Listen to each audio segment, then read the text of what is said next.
I had read the list of instructions thousands of times. The Crimson Carnival can only be found by following a series of specific directives, as outlined by those who had successfully ventured there in the past. Just as described by the moderators of the private online forum, I found it at 3:53 a.m. on a Friday the 13th, far out in the countryside, after a series of meandering twists and turns that I had followed meticulously as outlined by those who had journeyed to the carnival before me. The detailed instructions were specific and required pain and personal sacrifice, but I was willing to do what I had to. My palm still stung from where the blade had pierced it, and I had intentionally left the wound undressed. Again, another necessary part of the journey. Blood poured from it all over the steering wheel. This seemed distant and unimportant now. I had found the place. After years of hearing about it, reading about it, researching and building up the courage, I had actually found it. I turned off the engine and got out of the car. The cool night air crisp and fresh as I breathed in. Walking towards the entrance to the fairgrounds, I saw no one else around. The outside of the place was empty and devoid of visitors. Forsaken. The moon was a sliver in the dark night sky above. Sounds of activity could be heard from within the fair. Carnival barkers and rides, the loud ding-ding-ding of someone winning a prize. Everything that would make you think it was a regular carnival. An ordinary fair. A clown was at the entrance. His face was painted bright red around the eyes and mouth. His hair and round nose also crimson. He wore yellow pants with suspenders and welcomed me, waving an oversized white-gloved hand as I approached. "Ho ho ho ho! I've got a surprise, it's true! Who found the Crimson Carnival? What a delight! It's you!" The clown with the yellow pants was there, just like all the reports had said. "You found the place, my friend. Get inside and have some fun. Your time now very soon will end. The Crimson Death can't be undone." His face was a toothy grin, all smiles and giggles as he recited the welcoming rhyme. All but the last line, which he said in a low growl. Following that, he looked serious and angry. I was taken aback. He was supposed to say, "The Crimson Fair leaves with the sun," as the final line in the rhyme. He was supposed to be the cheerful welcome clown. No scary shit yet. Not yet. But instead he had said, "The Crimson Death can't be undone," in that terrifying, low, rumbling voice. And I couldn't help but wonder if I had made some mistake in the ritual. His upper lip quivered as he continued to growl at me. He was supposed to keep smiling, waving and looking friendly. The dark, really creepy shit was further in. Out by the entrance, the carnival was reported to look bright and welcoming. It didn't usually reveal its true form until you were well within inside the fences. I just stood there, sweating, panicking, retracing my efforts. I had made no errors, though. I realized as I went through each part of the instructions in my head and pictured myself in my memory doing exactly as instructed. Suddenly, I had realized I had been standing there for a while, thinking, and the clown was still staring at me. The reply came to me immediately. After years of study, I had not forgotten. The cut on my palm was still bleeding, I asked the question deliberately and verbatim, word for word as described online. All I have is a nickel. Will that cover the fare? I held up the rare coin, and it glittered red with my blood like a ruby in the moonlight. It lets you in, it lets you through. The bloody nickel, true, true, true. He was smiling again, and I let out a sigh of relief. Just a little different for a second, but back on track now. Nothing to be worried about. I walked past him and through the turnstiles. Looking back, I saw he was still smiling his wide-toothy grin and took that for a good sign. He waved his white-gloved hand at me and then was swallowed up by the darkness and fog. At least he had stopped growling like a rabid dog after the toll had been offered. Something about that had really terrified me. Not that I wasn't already petrified, but when I had run this through my mind, approximately 1,000,000 times, things had always gone to plan. According to the descriptions I had read over and over, memorizing them, no one had ever mentioned an alternate ending to the welcome rhyme. Was the place changing? Evolving somehow? No, that was impossible. Through all the years and all the visitors, it had stayed the same. Why would it change now? Sarah would still be there, I told myself. She had to be there. Otherwise, this was all for nothing. I could handle being scared, as long as it meant getting her back. I had to get her back. Her absence in my life was like a missing appendage, the memories of her a phantom limb that ached incessantly. She was there. I could feel her somehow, as unlikely as it sounds. I felt like with every step I got closer. The sound rose up loudly around me from every direction as I entered the midway. First one man shouting, step right up, try your hand at the darts. You, sir, you look like a man who knows how to win. How about taking a toss at the red balloons?" Then a woman asking, "How'd you like to win a prize? Get the ball in the barrel and take home the bloody big bear." She pointed up and I caught myself following her finger and looking at the giant stuffed bears which hung suspended from the ceiling. Each one had a noose around its neck, with eyes red and bulging. The eyes looked real, though, and I could have sworn I saw one swollen bear face look down at me, pleading and terrified. Red fluid seeped from their mouths and dripped down onto the counter below. I dropped my gaze and reminded myself not to get distracted. Everything here was meant to steer you from your goal. Nothing was as it seemed. Keeping my head down, I continued to walk deeper into the midway. "Cotton candy, hot dogs, get your ticket rides here, ride the Ferris wheel with your true love by your side, a date she'll never forget." I walked past and heard him say quietly from behind me, "She will stay here. Sarah will live and die and live again. Here. Always here. She will stay here. You will stay here."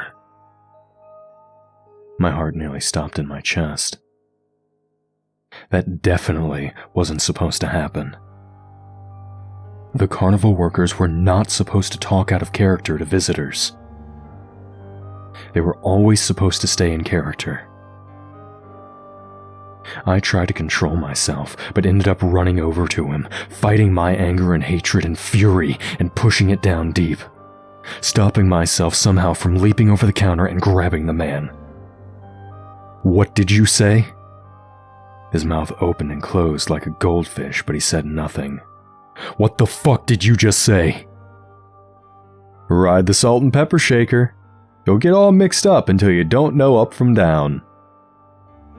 No. Sarah. You said something about Sarah. I'm looking for her. Please, just help me. Tell me where she is. Why, Lady Luck? She's around the corner at the spinning wheel of chance. Place your bets there and win your heart's desire. I nearly screamed at him, but managed to restrain myself. It would serve no purpose other than wasting time. I checked my watch and saw I had already been inside for half an hour. The time was going fast. The man was just another distraction, meant to keep me here longer, to keep me from my goal, to keep me from Sarah. Moving on, I kept my head on a swivel, looking every possible direction, checking every face. None of them were hers. Far ahead in the distance, I saw the giant red canopy tent at the center of the fair.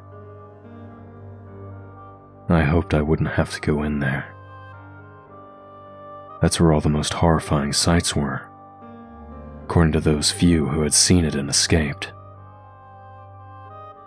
The cannibal killer clowns in their little car that drove around and stopped randomly, piling out and murdering and subsequently devouring whoever was nearest, and then clambering back in and driving off.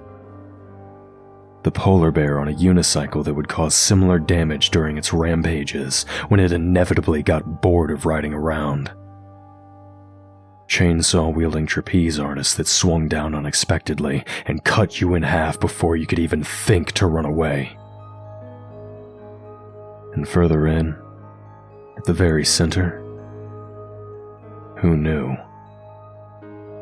No one had ever seen it. Only the most extreme thrill-seekers tried for the canopy.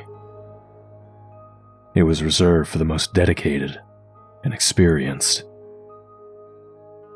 I shuddered to think of going in there. I had planned to avoid it at all costs. I checked my watch again. This was taking longer than expected. The place was drawing out every second of my time. Even the ground beneath my feet was sticky and muddy, and each step forward came with an increasing effort. My eyes darted around, looking in every booth and at every carnival worker. There were no other guests, so that made it a little bit easier. I walked past more carnival barkers and booths. After walking around a corner, I was confronted by a man shouting in my face, "Test your strength!" He was huge, wearing a leather vest and holding a massive sledgehammer in both hands. Turning around, he swung it and hit the bell, causing the machine to light up and ding incessantly. Turning away from him, I scanned the faces of every carnival worker standing behind the counters. A ring toss booth was just ahead, and I began to walk towards it, thinking the woman inside looked a bit like Sarah, when I heard the voice of the man behind me. He had silently followed me, and now stood directly behind me with the hammer held over his head. "She is ours." The sledgehammer came down hard, and I ducked out of the way just in time. My heart pounding, I stumbled to the ground off balance. I rolled away as a second swing of the giant hammer nearly missed me again. I got up to my feet as quickly as I could, and backed away from the man. He was pursuing me still, and I turned and ran. The muddy ground caused me to slip as I turned a corner to get away from him, and found myself heading towards the giant canopy at the center of the fair. I checked my watch. Still nearly an hour until sunrise. Plenty of time. No, I can't think like that. You've wasted half your time and you haven't found her yet. That means you're behind. You need to spot her quick and get the hell out of here. I felt myself struggling to think clearly as adrenaline took over. And something else as well. An unfamiliar feeling like the naive recklessness of a young man, which I no longer was. I wanted to live, and yet I found myself abandoning reason and self-preservation the more time I spent here. And yet, the giant canopy tent drew me in like a moth to a flame, and I went to it, no longer looking at the other carnival workers. Every part of me was saying to go inside. That's where she would be. Looking back, I saw the man with the sledgehammer was no longer pursuing me, and I breathed a sigh of relief. Maybe he was getting reinforcements, though. That would be trouble. Feeling like a piece of iron filament being drawn towards a powerful magnet, I walked towards the huge crimson-red canopy tent. At this close, it was obvious how massive the thing was now. Inside would be a space lit up with lights, and full of morbid wonders and curiosities. It loomed before me, dwarfing me in size, and I realized I was standing right before the entrance. Every part of me sang to go inside, to look and see what could be found within. And then I heard her voice. "Try your luck at the spinning wheel, sir?" I stopped in my tracks, afraid to turn and look.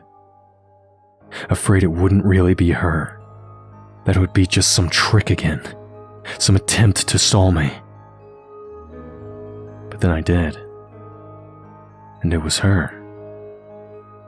It was really her. No mistaking it. She gave a shaky smile and lifted her hand to wave. I walked over to the booth and looked at her, my eyes filling with tears. "I missed you so much," was all I could say. "I missed you too. Every day I missed you."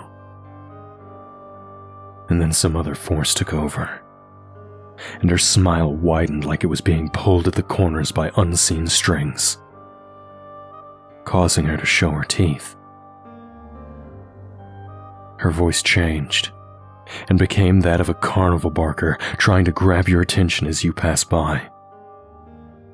"Try your luck at the spinning wheel, sir." I was stunned and didn't know what to say for a second. "Sarah, let's get out of here. Come on, take my hand."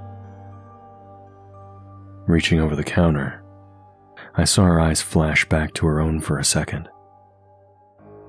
But then they became full of hatred and murder. She hissed at me like a cat, her eyes now crimson red. Then she swiped at me with her nails, scratching my arm badly and leaving 4 long gashes there. She attacked my face next, flailing at it with quick lashes in succession, leaving me bleeding from her nails. I recoiled, terrified and in pain. Blood poured from my face and my arm, and I was suddenly having trouble seeing out of one eye. My vision was turning red, and then black on that side. "Run," she said, her face turning back into her own for an instant. "You can't save me. Just run. If you stay past sunrise, you'll be stuck here with the rest of us." And then her eyes flickered back to that crimson red shade, and I saw her laughing at me. "You can't save her. She's ours now." Other carnival workers started to come out from behind their booths and were now stalking towards me. A clown popped his head out from the giant canopy tent, and then when he saw me, came running with a duck-legged stride in his oversized floppy shoes. Following behind him was a man on giant stilts, who had to duck to come through the doorway.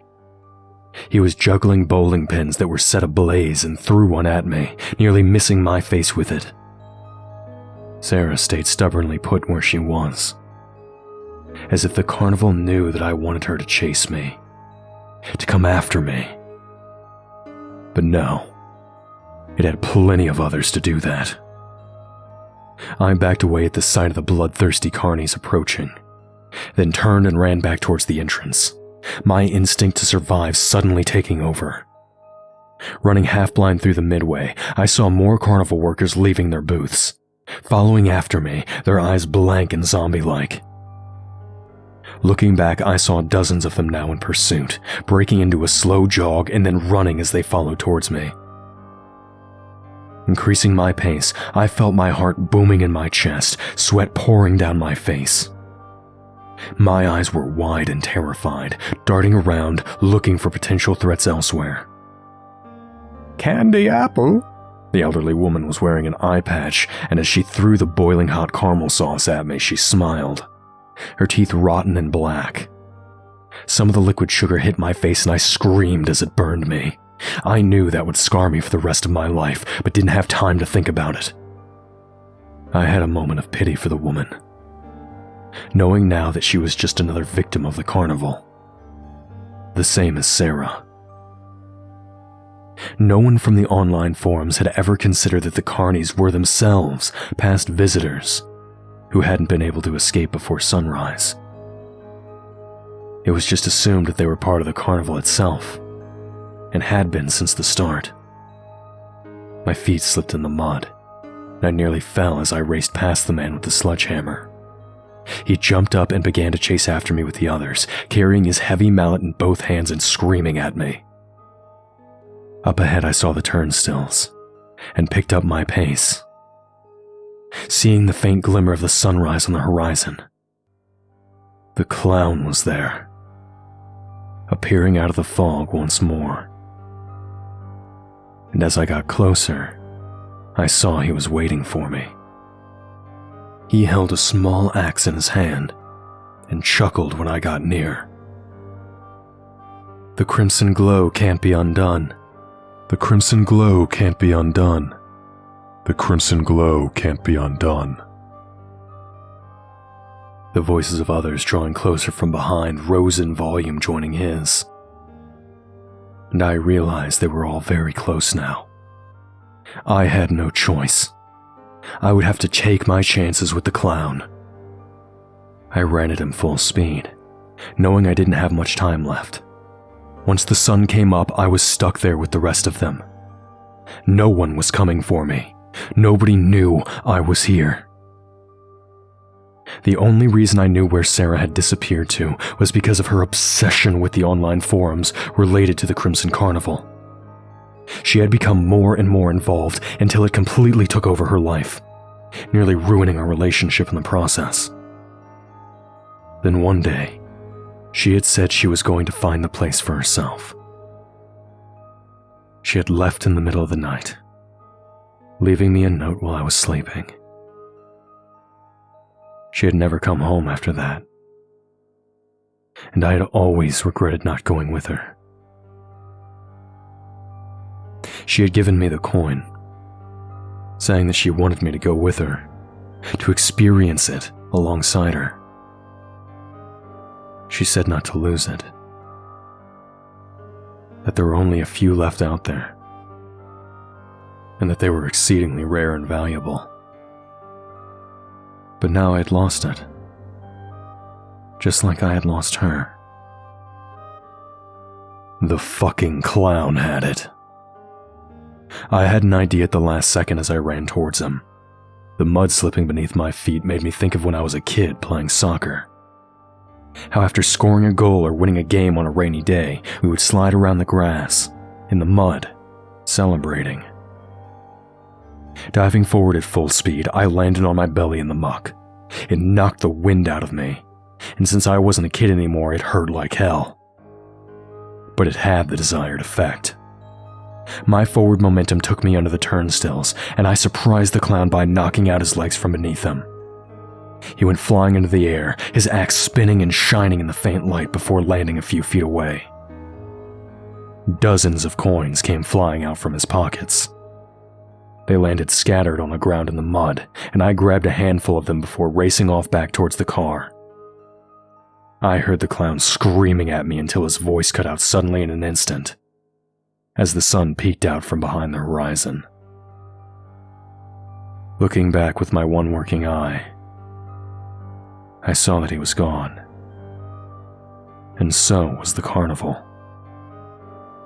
But in my hand, the blood-red nickels from past visitors remained. Proof of my visit. Same as the long red scratches on my arm and on my face. The scars and burns I would wear for the rest of my life. And yet still, staring out at the muddy, bloody coins in my palm, I knew I would be back. I had no choice.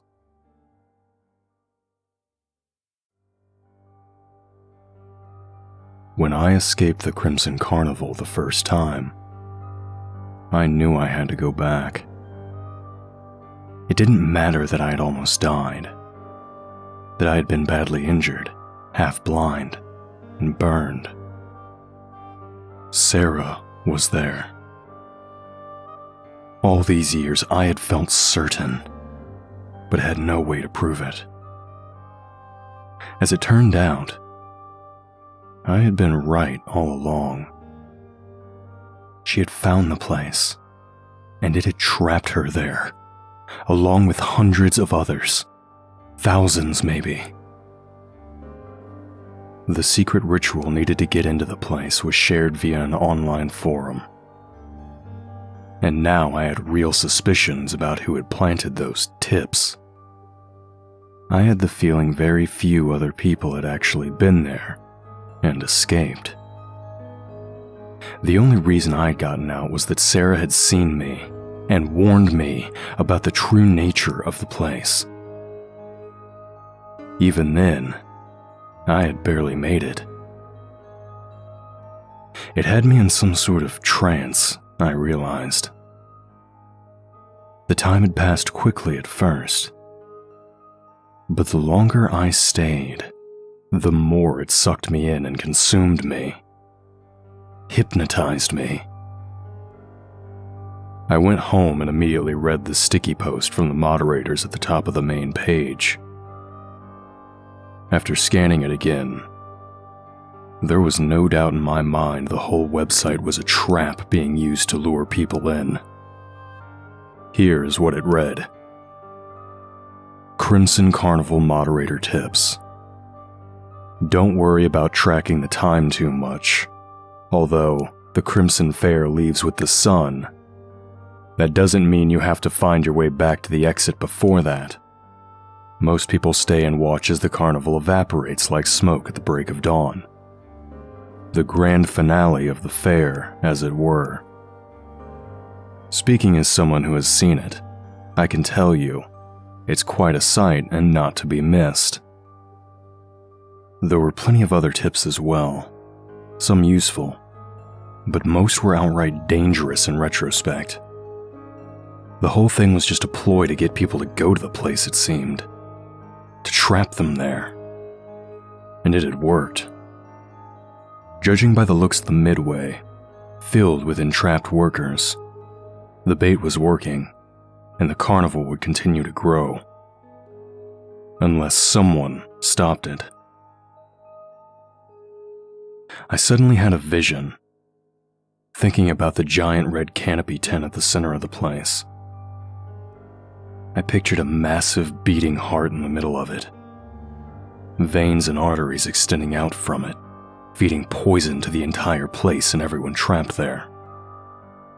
At the very center of the canopy, I had no doubt now, was the creator of the whole thing, the master of it all, the one who controlled everything and had caused all this chaos and heartache. How many other families had been torn apart? How many relationships destroyed? Husbands and wives, fathers and sons, brothers and sisters. How many lives had been ruined by the monstrosity that was the Crimson Carnival? Somehow, I had to stop it. I was maybe the only one who could. I vowed to return, and marked on my calendar the next Friday the 13th, so I would be ready. What I didn't expect was another person to be waiting in the gravel parking lot to visit the carnival. Another thrill seeker like my wife, I assumed at first. It turned out they were more like me. "You might want to rethink your visit," he said after rolling down his car window. "This place isn't as advertised." And tell me about it. I barely got out last time. I wouldn't be here if I had a choice. He raised his eyebrows and looked at me solemnly, then got out of his car and went around to the trunk. He pulled out a small bag which he slung over his shoulder. "I'm Gary. What's your name, kid?" "Jordan." "You've got a choice, Jordan. Don't go back in there. It's no good. It's got me and it's gonna get you too if you keep coming back here. Maybe you can still have a life if you go now and don't come back." I thought about what he said for a few seconds before responding. He looked serious and genuinely worried. Was this some trick of the carnival? Did its reach extend this far out? I decided probably not, or else the carnival workers would have pursued me to my car the last time I escaped, instead of staying within its boundaries. "How many times have you done this?" I asked. "Maybe we can help each other." He rummaged in his trunk and grabbed a larger backpack and slung that over both shoulders with his bloodied hand, leaving red stains everywhere in the process. Next, he withdrew a gun belt, which he put around his waist. He loaded a large revolver with bullets and shoved it down into the holster. "Kinda old school, isn't it?" I asked, pointing at the pistol with its wooden grip. I knew nothing about guns and had never fired one myself, but knew they had much more sophisticated weaponry for sale these days. Things that could hold more than 6 bullets. "Old school doesn't jam. Old school fires straight every time. It's that new shit that doesn't seem to work in there. Almost got killed the first few times until I figured that out." A thought occurred to me. Wait a second. Those are real people in there. You can't kill them. This isn't their fault. "Listen, kid, there's 2 types of carnival workers. Those who can be saved and those who can't. We're here for the ones who can be. Who is it they got of yours? Girlfriend, I'll bet." "Fiancé, actually." "Well, did you find her?" "I'm guessing by the look in your eyes you did. So what did she say? Did she recognize you?" "Yeah, she did. For a minute. Until something else took over. She came back again for a second, told me to run and never come back." "You should have listened." He shook his head, gazed up at the sky, and seemed to think about it for a few seconds. Letting out a deep breath, he admitted, "That means she can still be rescued, though. I think, assuming I'm right, anyways." "How? She attacked me when I tried." I pointed a thumb at my eye patch. "Huh. Yeah, I bet she did. Did you see the tubes?" "What tubes?" "Think intravenous tubing. It comes up out of the ground and it's drilled into their legs. She's hooked up to the thing at the center of it all, just like the rest of them. Take a look next time. A real close look. The ones who already belong to this place don't have them, because they're already full of the poison. Like the welcome clown, for instance, or the test your strength guy with the sledgehammer." I recalled with a shudder how that gentleman had nearly murdered me. So that was how they were changing them. This place really was poison. It was taking Sarah's life force and replacing it with some dark toxin and converting her into a minion of the carnival. A mindless vessel forced to do its bidding until death and beyond. "Come on, we're wasting time. You got a nickel?" I pulled out the handful of bloody coins I had stolen the last time, after I tackled the bastard at the entrance. "Holy shit.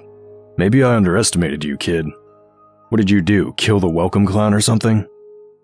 Huh. No, I sort of tackled him. He let out a short whistle of respect.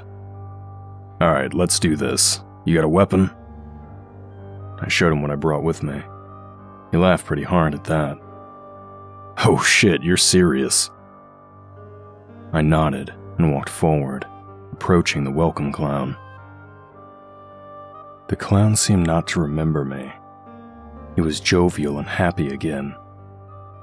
Until the end of the next part of his rhyme, which he said through gritted teeth, in a dark and deep voice full of malice and hatred.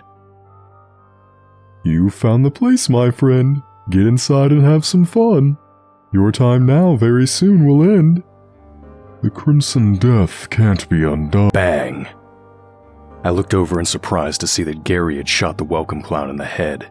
He was holding the revolver out, and smoke and steam misted from the end of the barrel in the early morning air. He loaded a fresh bullet and flicked a nickel at the dead clown's body.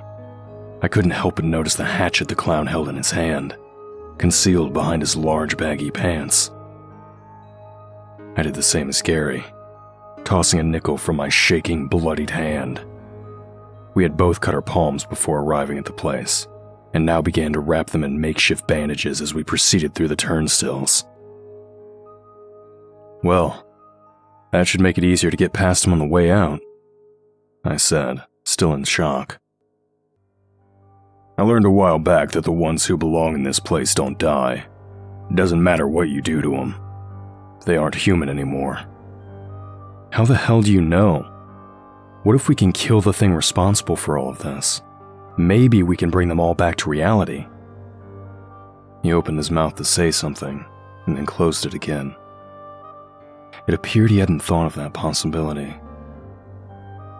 Alright, I'll try not to kill anybody else, he conceded. Unless I really, really have to. Thanks, I appreciate that.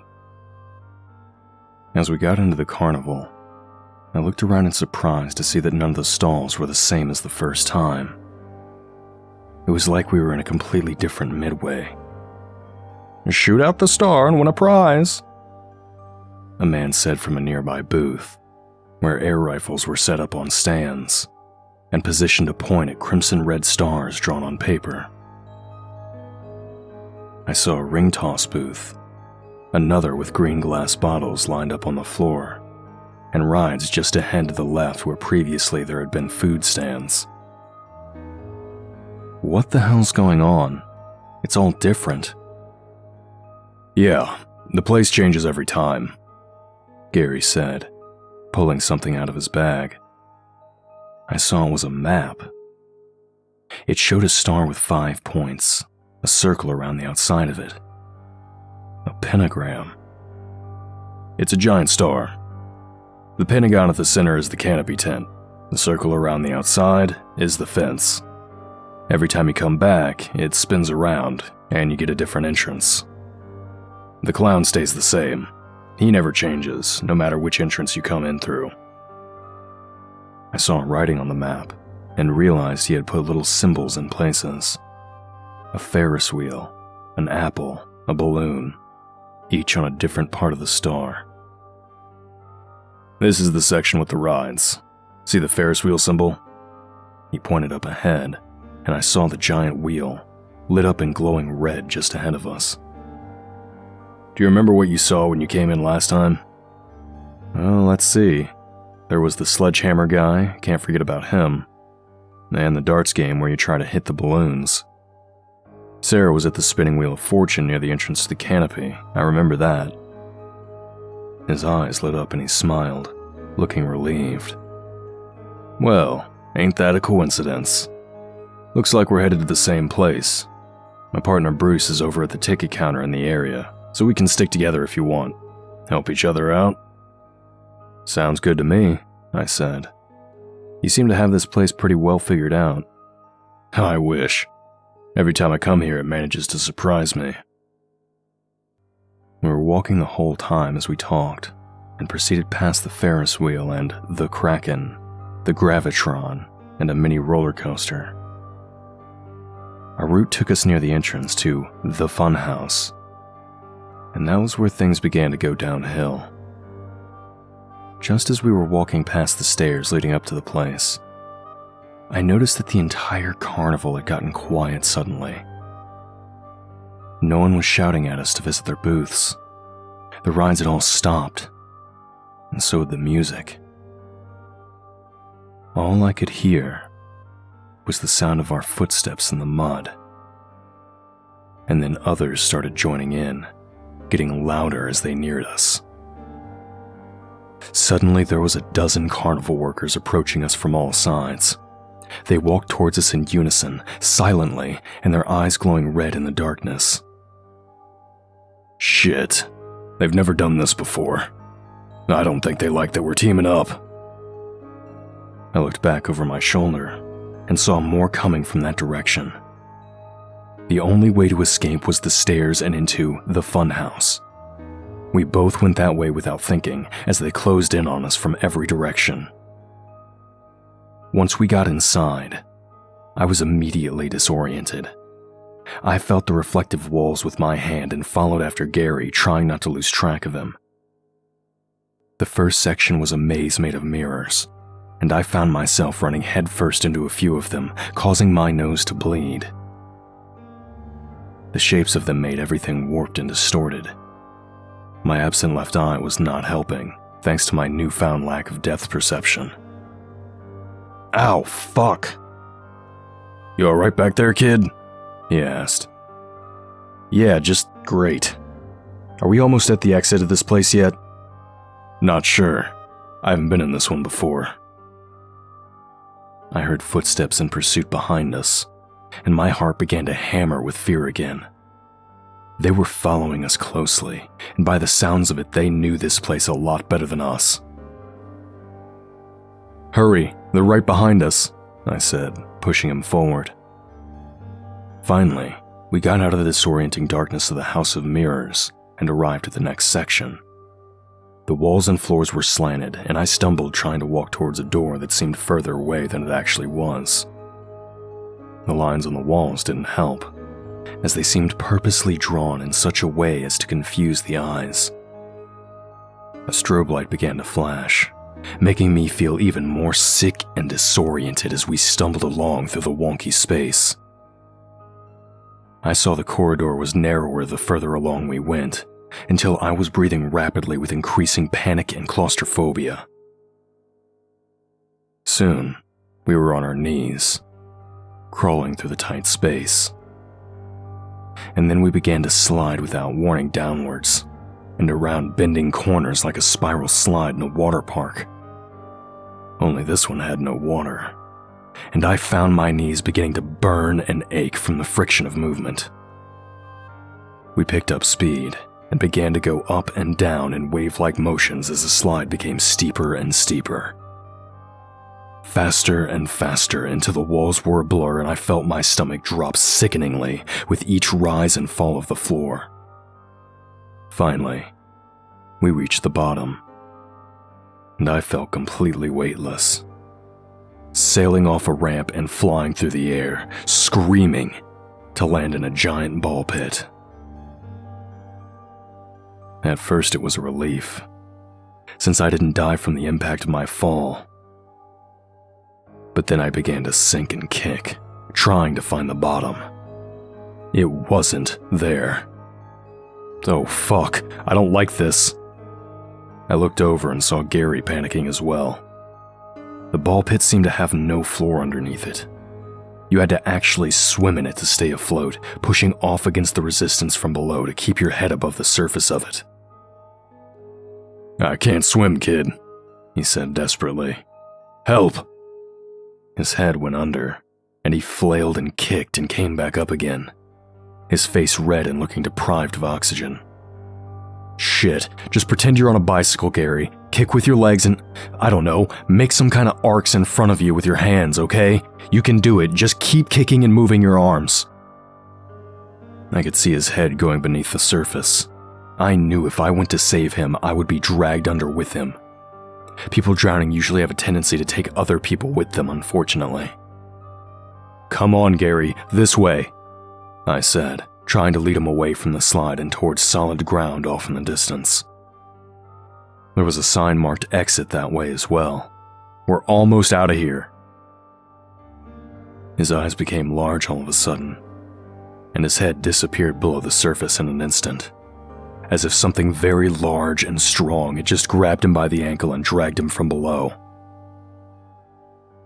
I took a moment to stare in shock at the space where he had just been, before I heard the sounds from behind me and my instinct to survive kicked in again.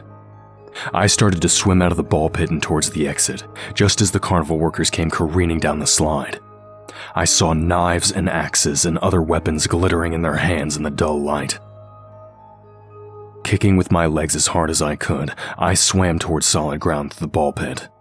My heart was hammering loudly in my ears, and my mouth and throat were dry. Music began to blast from the speakers above, so I could no longer hear my pursuers. It was the song of the circus, the classic we all know, but have never bothered to look up the name of. Entry of the Gladiators is what it's called if you're interested. The music that blasted from all angles was jarring and disorienting. I felt something sharp bite into my leg and looked down to see a woman with a pierced nose and her hair done up in a bun, with a bone stuck through it. She was smiling widely and her eyes glowed red as she slashed through the air and missed me just barely with her knife. Screaming in pain, I kicked at her face and tried to move away from her towards solid ground, which was still not nearly close enough. Looking in that direction, I saw now that there were several clowns holding knives waiting for me there. They stood salivating, their shoes squeaking as they paced back and forth, watching me and waiting for me to get near enough to them. Gary was dead, and with the carnival workers closing in on me and nowhere else to run, I had a feeling I would be next. That was when I felt something grip my ankle. Hard. Nails biting into my skin like talons. It began to pull me down, down, down, into the darkness below.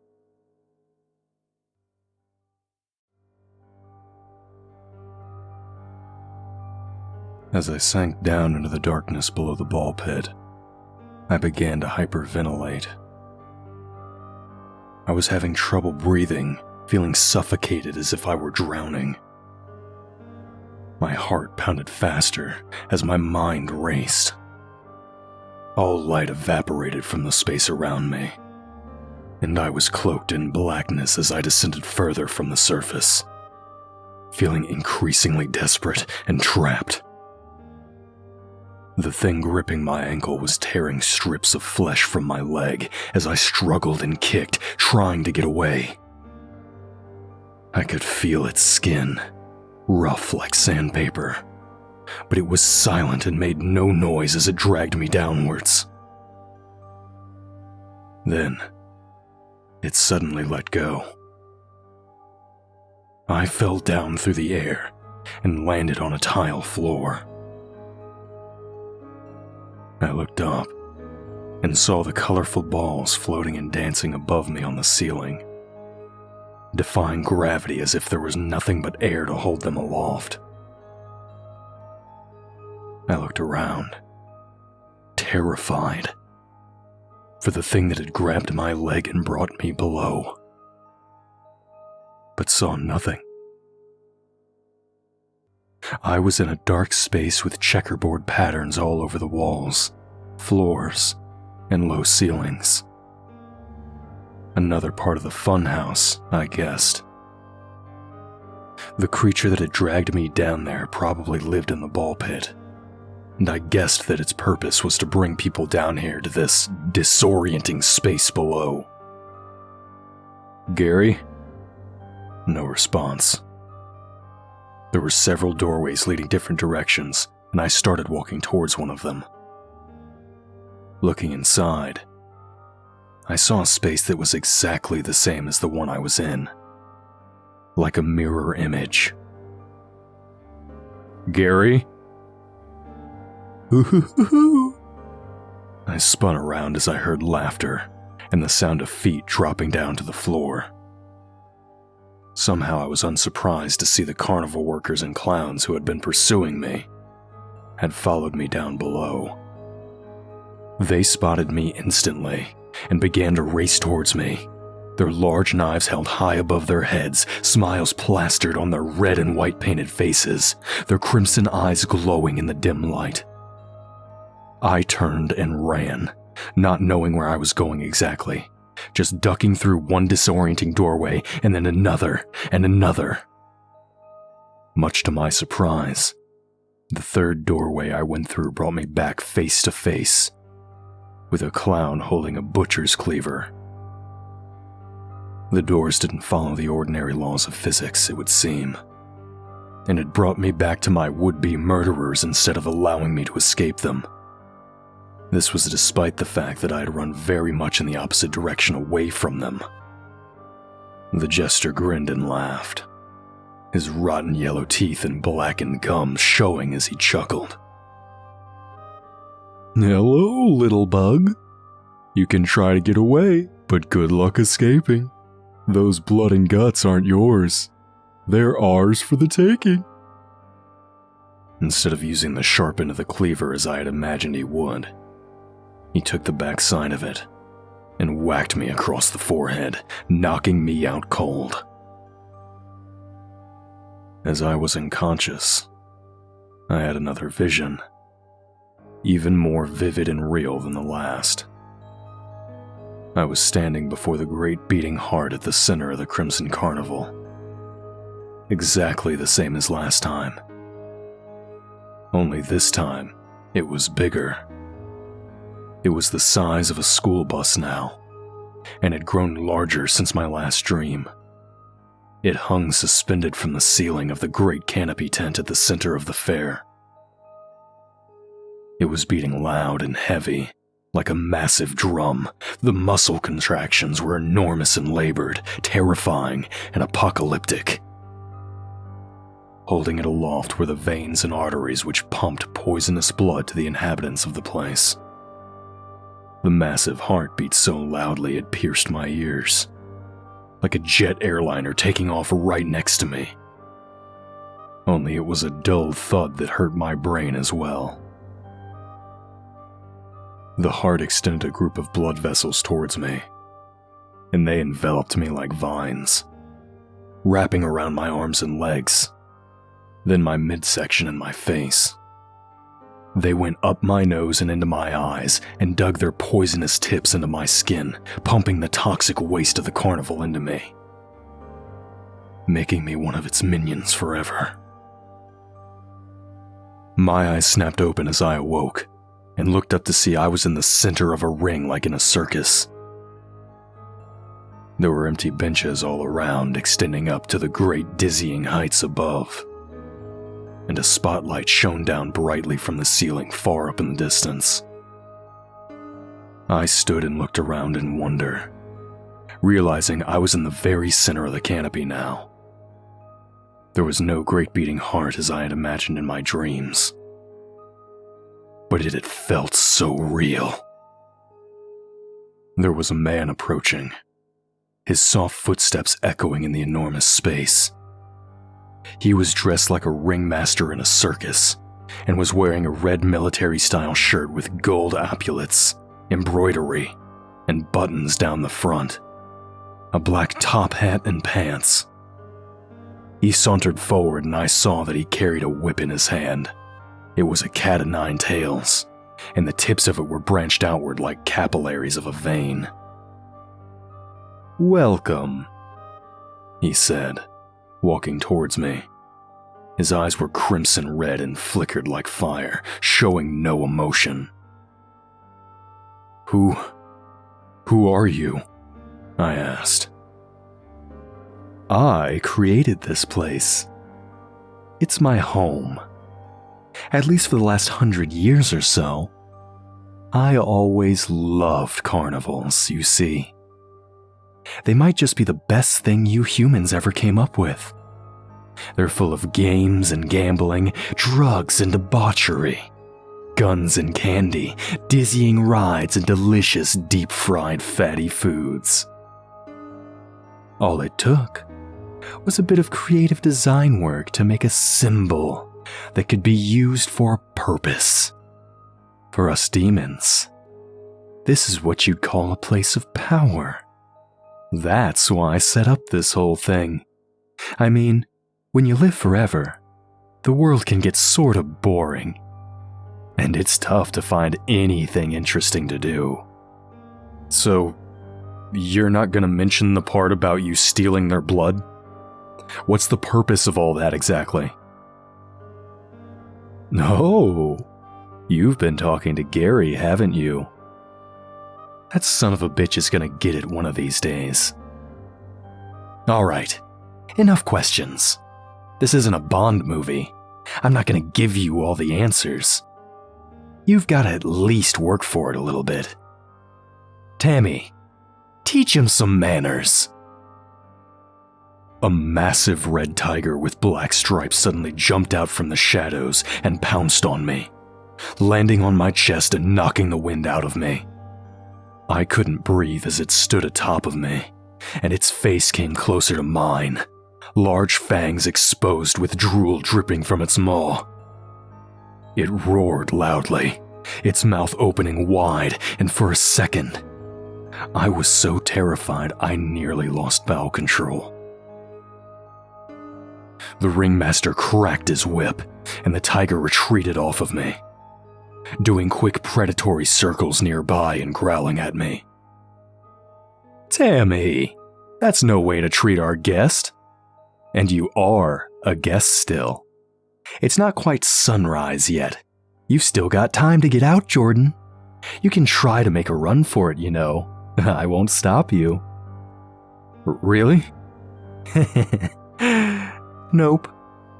I started to back away from him and was about to run away when he finished his thought. Tammy might, though.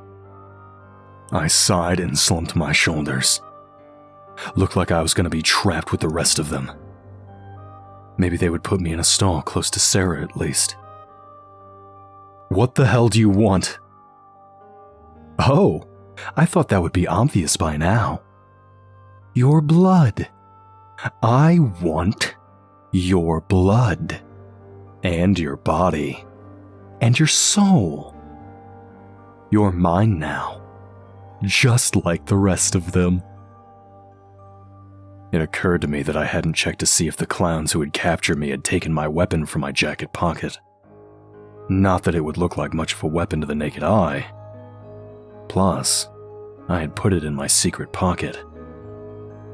I felt around for it and it was there. Pulling it out, I pointed the little toy water pistol at the demon. What you got there, kiddo? A water gun? What, did you fill it up with holy water? Guess what? That shit only works in the movies. Nah.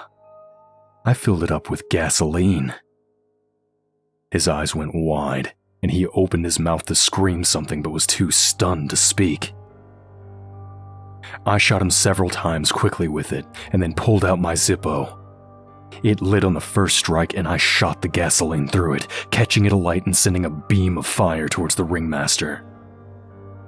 His red coat caught alight, and he began to scream and flail his arms. His screeches rose higher and higher until they pierced my ears with their shrillness. He suddenly burst into flames like flash paper and was gone a second later. Holy shit, kid. What did you do? Gary appeared out of nowhere, and I saw the tiger had evaporated in a puff of smoke. Where the hell did you come from? I hid in that maze when I realized they were going to capture you, and then followed you back here thinking I was going to save your ass. Looks like you didn't need my help after all, though. I looked up to see the entire canopy tent was burning up around us, like paper on fire.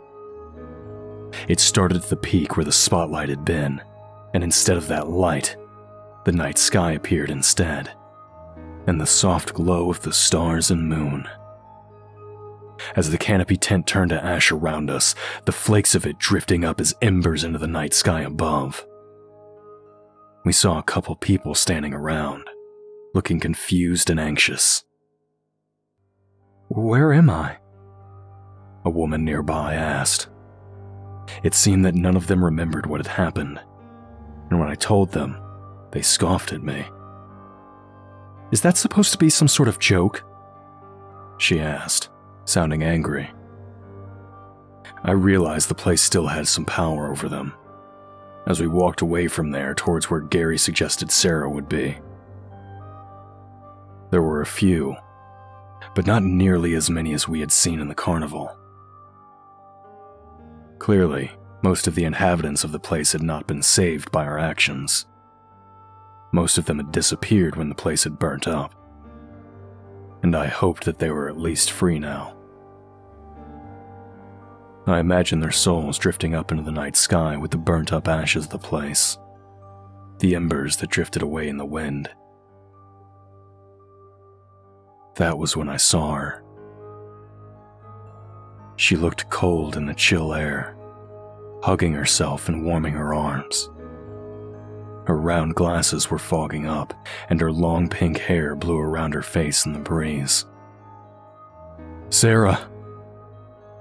She saw me, and my heart stopped in my chest. I wondered for a moment if she would recognize me, or if this place had stolen her memory like it had the others. But she came running towards me, and I breathed a sigh of relief at the look of recognition in her eyes. We collided in an almost painful embrace, hugging and then kissing, before she asked me, "Where the fuck are we? What's happened to me? I feel so cold." I wish I could say that we lived happily ever after, because we did for the most part. But still, to this day she seems different at times. Colder. I wonder how much of her blood was replaced by that poison, and how much it changed her.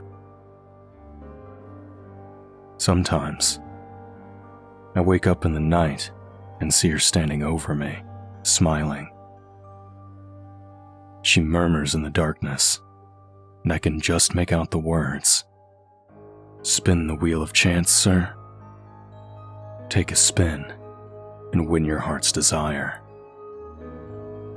In the dim light, it's difficult to make out the color of her eyes, but I turn on the light just to check. I shake her awake and yell at her, anything to get rid of that dull look of hate and that showman's grin from her face. She tells me she's sleepwalking, but her eyes tell a different story. They used to be blue, before she visited the carnival. Now they've turned into a dark purple hue, and they're not changing back.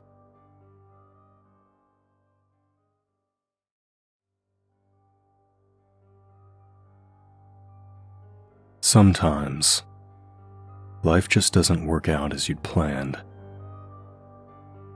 A lot of us live on the borderline between failure and success, teetering somewhere between the two until death. It's a precarious and uncomfortable place to live. I had resigned myself to a life of dissatisfied semi-closure after rescuing Sarah from the Crimson Carnival.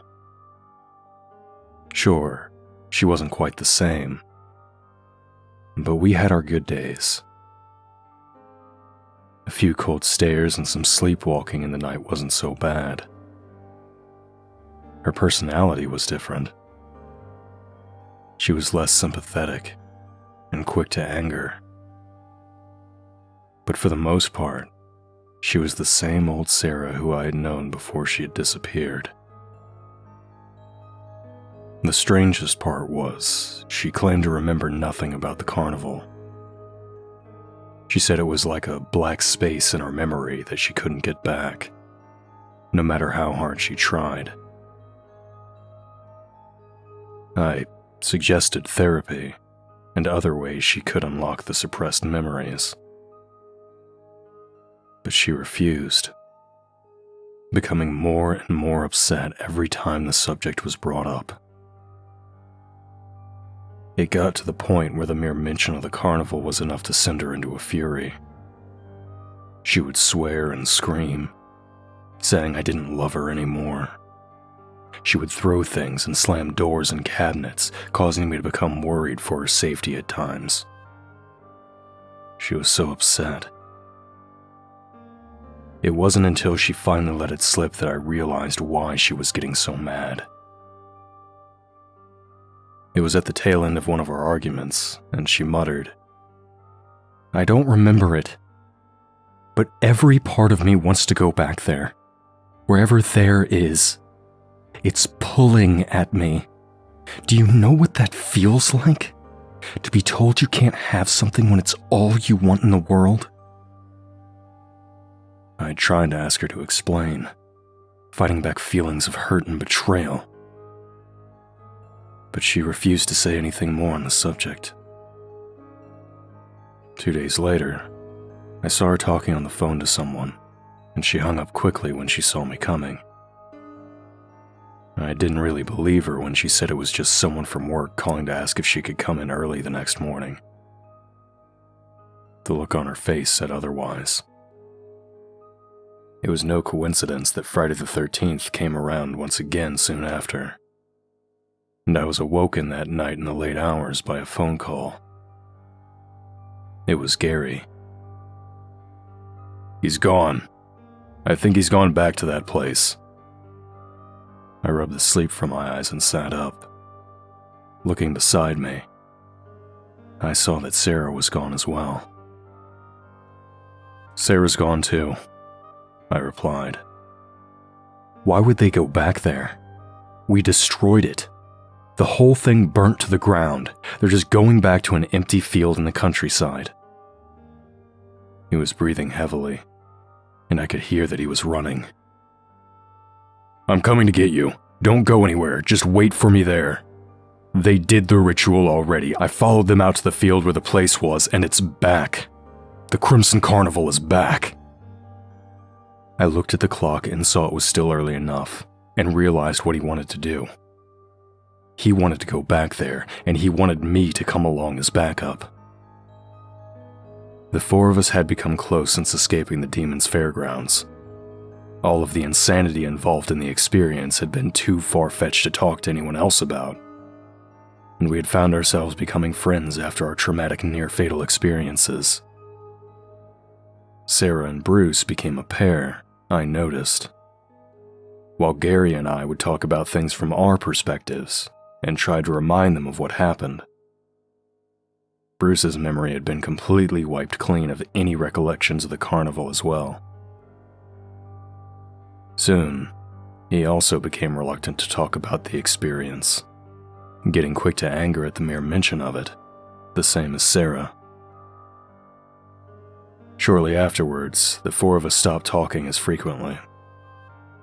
Sarah complained that all we ever did was talk about memories she didn't have access to, and I guess that Bruce felt the same way. Gary pulled up to the curb in his huge Cadillac, and I opened the passenger door to see his hand already bloodied, gripping the steering wheel tightly. He held up the blade and told me to follow suit.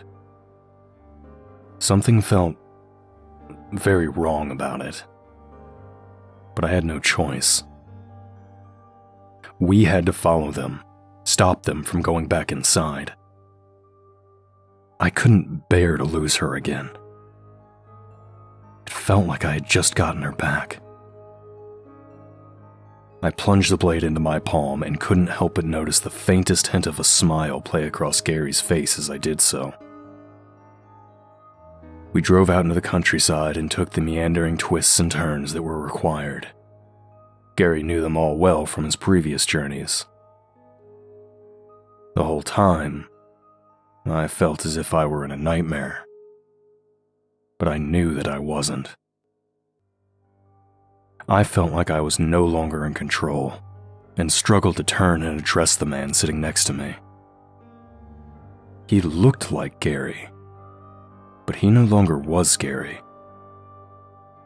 I realize now that he had been taken over by the demon from the carnival. Who knew when it happened exactly? But I guessed right after I had set him on fire, he managed to jump into his body through some black magic trick. There was suddenly a banging noise from the trunk, shouting, and muffled screams. My heart began to hammer faster and faster as I struggled to speak. "Where's Gary?" The demon sitting next to me smiled ruefully and shifted the gear stick into fifth. "Gary's still in here. Somewhere. Although, I can't imagine he'll ever be the same after a few months with me behind the wheel, controlling his body. The things he's seen, the people I've eaten, whew! Poor guy is hysterical in there. Just keeps screaming and screaming to let him die. It's pathetic." He made one final turn to complete the journey, and I saw the carnival appearing out of the early morning mist in the distance. Its multicolored lights were hazy, becoming more and more distinct as we drew near to it. "You're really gullible. You know that, Jordan?" I couldn't speak for a moment, stunned as I was. I tried for months to convince Bruce and Sarah to do the ritual again, planting thoughts in their heads, instilling dreams in their minds while they slept, using up all of my remaining power. They almost went through with it too. They got together a few hours ago and were going to do the ritual and summon the carnival using the instructions from online, but they chickened out. They couldn't go through with it. I almost gave up, before realizing I had one last hope. You. Shaking my head, I looked at my bloody palm and knew I'd fucked up badly. All it took was me telling you she was there, and that we had to save her, and whoops, you go ahead and do a blood ritual and summon back the demonic carnival you just destroyed. Blood has a lot of power, you know. It can keep a demon alive if given willingly, but it has to be given willingly. Oh no. Oh yes. And now the four of you are going to be my newest additions. I think I'll make you into a clown, perhaps. You can never have too many of those. Please no. Anything but that. I really hate clowns. He pulled into the parking lot and revved the engine. The car pointed straight at the welcome clown who was reciting his repetitious speech. What's the deal with the whole Friday the 13th thing? At least tell me that much. I was stalling for time now, grasping at straws and hoping for any chance out of this. The demon in a Gary suit thought about it for a second before answering. I like you, Jordan. You've made my life a little bit more interesting for a few months, so I'll answer that question. And two more. Friday the 13th is my birthday, you could say. Demons can only live one birthday at a time without a blood sacrifice. The more blood we get, the more powerful we become. Needless to say, this place made me stronger than you could possibly imagine. And I'll get it all back soon enough. Once we're back at the center, at my place of power. The old ones tried to trap me here, but I used my weakness to my advantage. I rearranged it and reconfigured everything to suit my needs, rather than theirs. The carnival that was my prison is now my temple, my power plant. And the nickel to get inside? What about that? Money is more than just money, especially when it's old and hard to come by. When it's passed through many hands and has been coveted and treasured, you fools soak it in your blood, and it just gives me even more strength to pull people in. I can only live outside this place for so long, so I have no choice but to bring others to me. How did they imprison you here? And who's powerful enough to do that to you? He ignored the last questions. He hit the gas, and for reasons I wouldn't understand until later, he drove straight towards the welcome clown. We reached high speeds, and I pulled my arms out in front of me reflexively as I was thrown back by the acceleration. The car slammed into the jester and shuddered with the impact of the collision.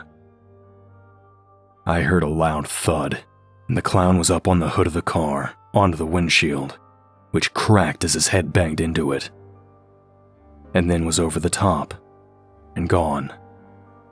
We plowed through the turnstiles, and they went flying into the air as well, aluminum parts breaking and careening off into the night. I always hated that fucking clown. Not wanting to agree with him out loud, I decided to stay silent. The car drove down the aisle, through the midway towards the giant red canopy tent at the center of the fair.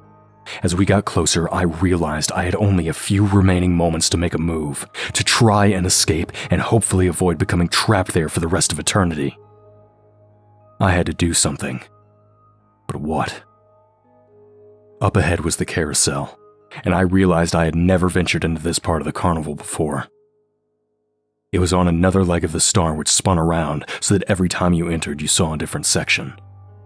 My mind raced thinking what to do, and I finally decided on something so stupid, so outright ridiculous that I figured it would just have to work. I reached over heroically, and with all of my cunning and strength, I unbuckled the demon's seatbelt. He raised his eyebrows.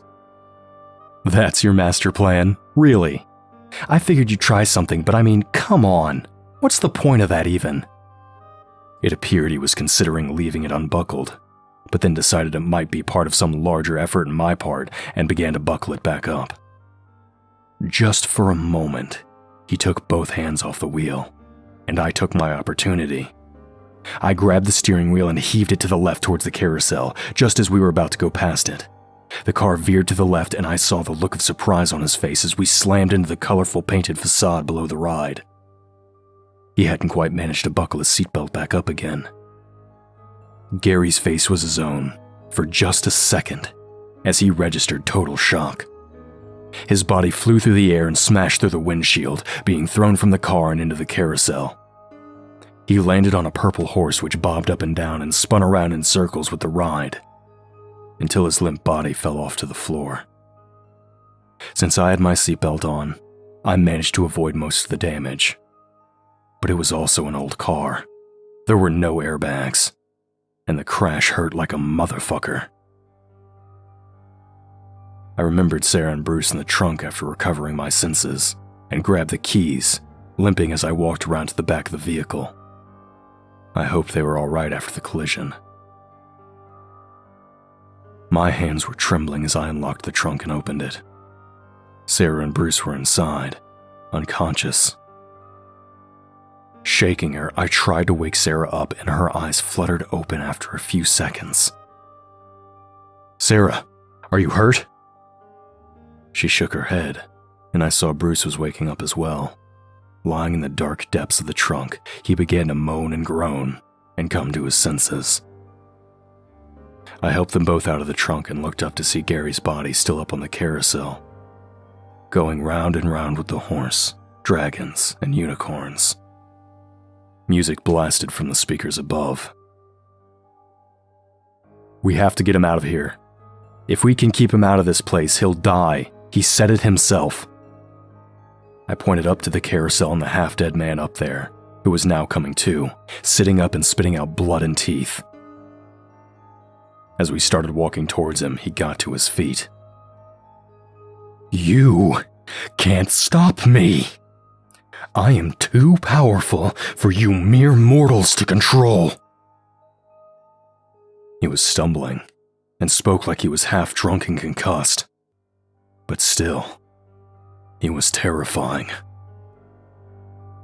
As we got near him, I saw that he was probably right. His eyes flickered with fire, and I guessed if we tried to subdue him, he would probably just kill us.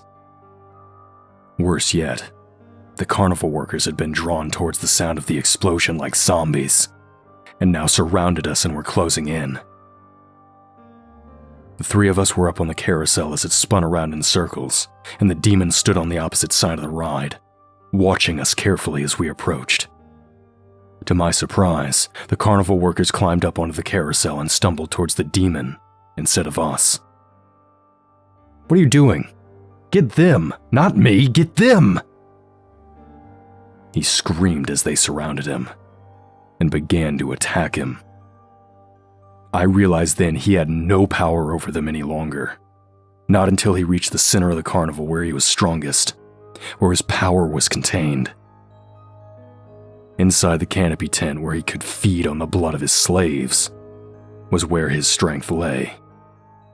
He was a prisoner there, trapped within the pentagram inside the star, using the blood power captured by the Crimson Carnival to stay alive and keep some semblance of strength. No longer. "We're going to free you all, just help us. Strap him to the roof of the car," I screamed, stopping them before they could spill his blood and rip poor Gary to pieces. They did as we asked, and pulled the semi-conscious demon from the carousel and threw him atop the battered car, which was beat up but still running. Using belts and string and any other implements we could find, we tied the demon to the roof of the car as he screamed and laughed, cackling and saying that what we did was no use. He said he already had his blood sacrificed and that this was all pointless. But I could hear the worry in his voice. "This is no use, you'll see. This fool gave his blood up willingly and brought this place back from the ashes. Kill him. He's the one to blame. Let go of me. You have no idea who you're fucking with. You. I looked at my watch and saw we would have just enough time if we left immediately. The car was already running, and I heard the metal squeal and screech, and we backed out of the spot where the Cadillac had crashed into the wooden facade of the carousel. The demon was screaming from atop the car, but we just ignored him as I backed up and turned the car around. The carnival workers looked on with hopeful faces as the loose muffler rattled and the car made its way across the muddy ground towards the exit. We made it out through the wreckage of the turnstiles without incident, and pulled over to the side of the road outside the parking lot. The three of us got out of the car to check and make sure Gary's body was still tied to the roof, and I breathed a sigh of relief when I saw he had not escaped. It seems whatever blood magic the demon had been using, he was running low on fuel. "Any last words?" I asked the demon in Gary's body as the sun came up over the horizon. "I'll be back," he said. "You can kill me again and again, but I'll always come back. I'll never stay dead." The brilliant golden glow of the sun hit his face at that moment, and his skin began to smoke and sizzle. He screamed, and I saw the fire leave his eyes, and the green color that had been Gary's returned to them. Bruce looked at him with recognition, and saw he looked different as well. More human again. I turned around when I felt Sarah grab my hand. She squeezed it tightly, and I looked to see her eyes were pale blue once again, no longer the muddled purple they had been. The four of us watched silently as the Crimson Carnival evaporated before our eyes. It looked like an enormous fire being put out, as if a huge bucket of water had been dumped on it, as its thick black smoke rising up into the sky, and the flickering embers that had once been those trapped inside floated up into the haze, free.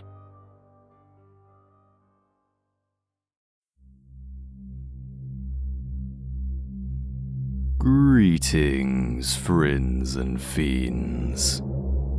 Chronicler here.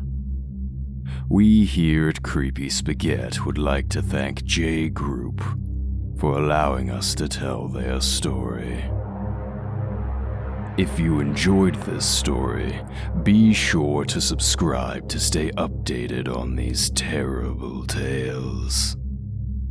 And be sure to check out the author and consider looking at their book, Beneath the Asylum, in the links below. If you're interested in having your story narrated, be sure to reach out to our humble overseer, as he continues his journey to pull the darkest stories from the infinite depths of the internet. Until next time, fiends.